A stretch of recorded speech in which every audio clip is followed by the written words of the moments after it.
Your favorite club is hiding flaws they pray you never notice. I investigated every major team and found the one dark secret poisoning their future. The reason will infuriate you, but stick until the end. I revealed a single club whose problem is actually good news for their fans. The story of modern football does not begin with glory or celebration. It begins with frustration. The kind that sits heavy in the chests of millions who drape themselves in club colors every weekend and pretend not to care, even though every heartbeat betrays them. And perhaps nowhere is that conflict between devotion and disappointment more visible than in the silent struggles hidden inside the biggest clubs. Before most people learned to say the name Real Madrid with reverence, the club had already built a legacy of egos, so inflated they sometimes hovered above the badge itself. You can feel this tension in the way Kylian Mbappe and Vinicius Jr. move across the pitch. Brilliant and strong, yet often far too proud to roll up their sleeves and dirty their luminous reputations with something as ordinary as defensive tracking. Jude Bellingham walks into the room with the confidence of a crowned prince, and the Spanish press sharpens its knives, treating every gesture as evidence of arrogance. Behind them stands a coach whose genius is still young and untested, Xabi Alonso, a man with the reputation of a meticulous thinker, but also a stubborn streak that refuses to bend to the gravity of superstar sentiment. Carlo Ancelotti and Zinedine Zidane once guided those egos like seasoned orchestra conductors. Alonso, still inexperienced at this altitude, sometimes looks as if he's conducting storms with nothing but bare hands. But before the story drifts fully into Madrid's golden white chaos, it turns sharply toward the deep blue of Barcelona, another titan where glamour and dysfunction dance as uneasily as rivals trapped in the same heartbeat. Barcelona has always sold itself as a cathedral of football purity. They preach beauty, harmony, La Masia, and tiki-taka like scripture. Yet beneath that surface, the club has, for decades, been ruled by presidents who treated leadership like a chessboard, made of public promises and private miscalculations. Josep Maria Bartomeu sits at the center of these failings, a figure whose name still sparks disgust in Catalonia's streets. His mismanagement left scars that have not healed, financial wounds that still bleed into transfer windows and contract meetings. But his story is not an isolated one. Joan Gaspar nearly dragged Barcelona into relegation, steering the club so poorly he later admitted to his own inadequacy. Even Josep Luis Núñez, who brought structure and prestige, allowed personal disputes to push Diego Maradona, Ronaldo Nazario, Hristo Stoichkov, and Luis Figo out of the club long before their time. When Joan Laporta returned promising salvation and Lionel Messi's continuity, even those who voted for him. Now remember the sting of betrayal when the greatest player in the club's history walked away under Parisian lights. Not in triumph, but in bureaucratic heartbreak. And as Barcelona and Real Madrid wrestle their demons at the summits of Spanish football, a colder kind of frustration haunts the blue halls of Chelsea. Stamford Bridge stands like a proud museum, historic, sentimental, but far too small, far too outdated for the ambitions it claims to hold. Supporters know the truth.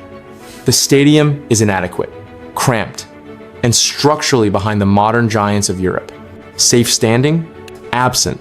Expansive seating tiers that roar in unison? Absent. Abramovich once held plans to rebuild it with £1 billion transformation, but they faded like chalk in the rain. Todd Bailey and Clear Lake Capital talk of redevelopment, yet fans still hold matchday tickets that feel like artifacts from decades ago.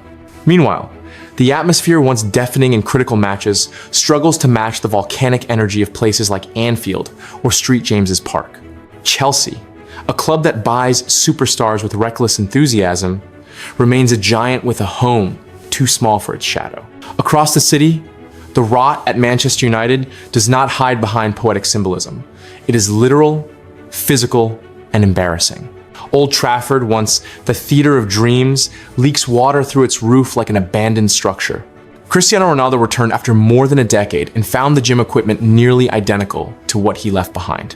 Training grounds that should have evolved into futuristic centers of excellence remain frozen in the past, neglected beneath the Glazer family's watch.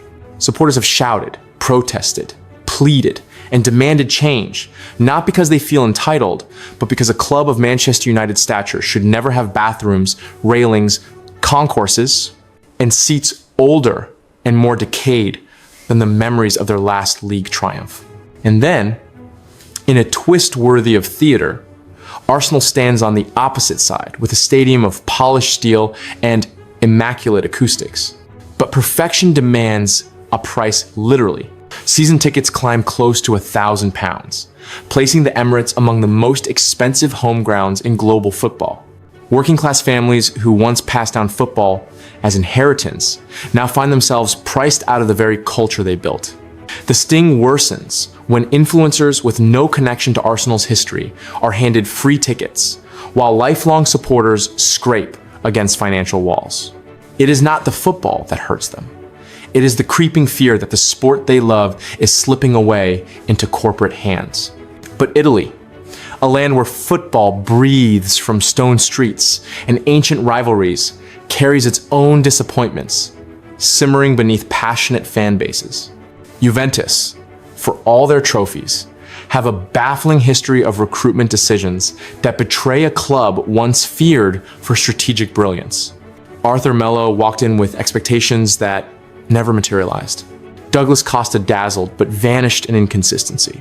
Angel Di Maria, Dusan Vlahovic, Aaron Ramsey, Federico Bernardeschi, and Denis Zakaria filled the roster with expensive confusion. Yet the true heartbreak lies in the young talents Juventus failed to cultivate. Christian Romero, Moise Kean, Federico Chiesa, Dejan Kulusevski, Matthias Sol each waved away or mishandled like afterthoughts. Watching Kenan Yildiz and Francesco Conceição today, fans cannot help but wonder if they are next in a pattern the club refuses to break. Not far from Turin, Inter Milan's issue is not mismanagement, but the weight of age. Their spine is built on players whose brilliance is undeniable, but whose bodies carry the ticking clocks of careers approaching twilight. Francesco Acerbi at 37, Hakan Çalhanoğlu at 31, Henrik Mkhitaryan at 36, Matteo Darmian deep into his 30s, and even Jan Sommer guarding the post at 36. Lautaro Martinez, Nicolo Barella, Federico Di Marco, and Marcus Thuram hover around the late 20s, all close to the period where a club's energy begins to thin. Alessandro Bastoni is the sole piece of youth anchoring the present, and rumors of his potential departure ignite waves of panic. When a team's strongest warriors are aging, hope becomes fragile.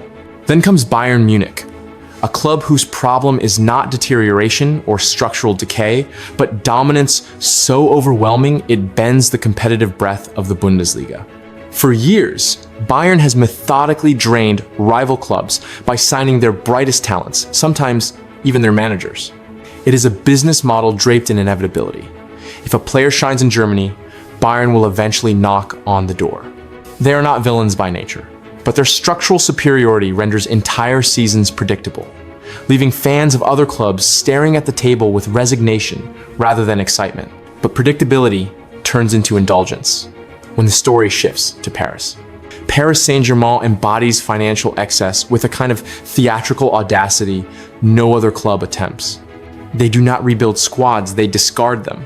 Randall Kolo Muani cost them €95 million, only to be abandoned within 2 years. Kavica Kvaratskhelia arrived with 70 million reasons to believe he could fix their tactical disarray. Gonzalo Ramos costs €65 million, yet sits on the bench behind Ousmane Dembele, whose own price tag hovers around 50 million. When Kylian Mbappe left, PSG let him go for free, because money within those Parisian walls is as inconsequential as rain. Everything becomes solvable through spending, even when structure and vision crumble underneath. In London, Tottenham Hotspur's problem is not money or ego. It is the absence of identity itself. A club that once flirted with attacking brilliance under Mauricio Pochettino now drifts without a compass. Mourinho arrived in a moment of chaos and left just before a cup final that could have broken their trophy drought. Antonio Conte brought fire, frustration, and philosophical war.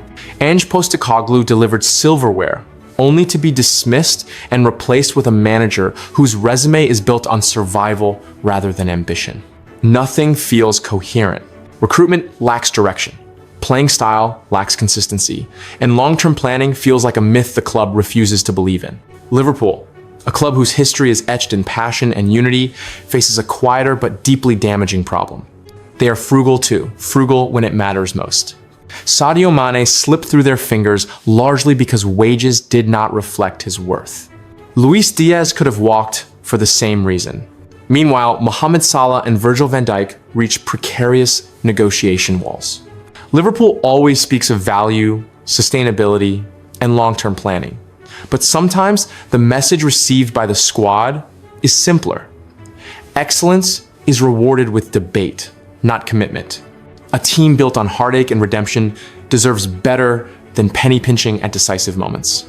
Yet, if financial caution is Liverpool's flaw, Manchester City's problem is a cloud of suspicion, a storm of legal accusations and regulatory charges that shadow every title they lift, whether proven innocent or guilty.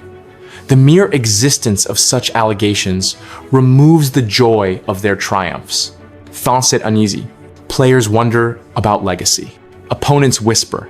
Recruiters hesitate. Every victory is followed not only by celebration, but by questions, insinuations, and the long, exhausting wait for clarity. This stain clings to them, regardless of how immaculate their football may look. Germany, Italy, Spain, England, each footballing capital carries its own brand of agony, but perhaps none do so with the same consistency as supporters in North London, where optimism and disappointment coexist like old roommates. Arsenal fans endure the emotional cost of soaring ticket prices. Tottenham fans endure the identity crisis of a club that cannot decide who it wants to be. Chelsea fans endure a home ground whose walls cannot contain the ambitions painted on their crest. Yet each set of supporters arrives every weekend, lungs ready, hearts exposed, believing again. The sadness spreads farther. It lingers in Juventus's mishandling of their brightest children, in Inter Milan's reliance on fading warriors, in PSG's endless cycle of spending without soul, in Real Madrid's intoxicating cocktail of ego and expectation, in Barcelona's tragic leadership failures that continue to echo across Camp Nou's emptying treasury. Football, for all its beauty, is built on a foundation of flaws. Every club hides a wound, and yet, that is precisely why supporters stay. They stay because frustration is part of the ritual. They stay because disappointment binds them to their clubs in ways success never could. They stay because a flawed institution feels human, and anything human is worth fighting for. Even when the roof leaks, even when the ticket prices sting, even when the owners lie, even when the stars act bigger than the badge. Somewhere in Madrid, a young fan still dreams of Jude Bellingham scoring in stoppage time. Somewhere in Barcelona, a father tells his son stories of Lionel Messi and whispers hope about the future. Somewhere in Turin, a teenager imagines Kenan Yildiz becoming the star Juventus refuses to waste. Somewhere in London, a Chelsea supporter believes the bridge will one day expand, modernize, and roar again. Somewhere in Manchester, a fan in a faded red jersey imagines Old Trafford restored to its former glory. Somewhere in Paris, a believer insists that this finally will be the season. PSG grows a soul. Football clubs are broken in different ways, but love makes people stay. Even when everything sucks, I just expose the rot inside every giant. Now tell me your club's real problem in the comments. Name the one flaw you would fix first. Follow for more truths the football world tries to hide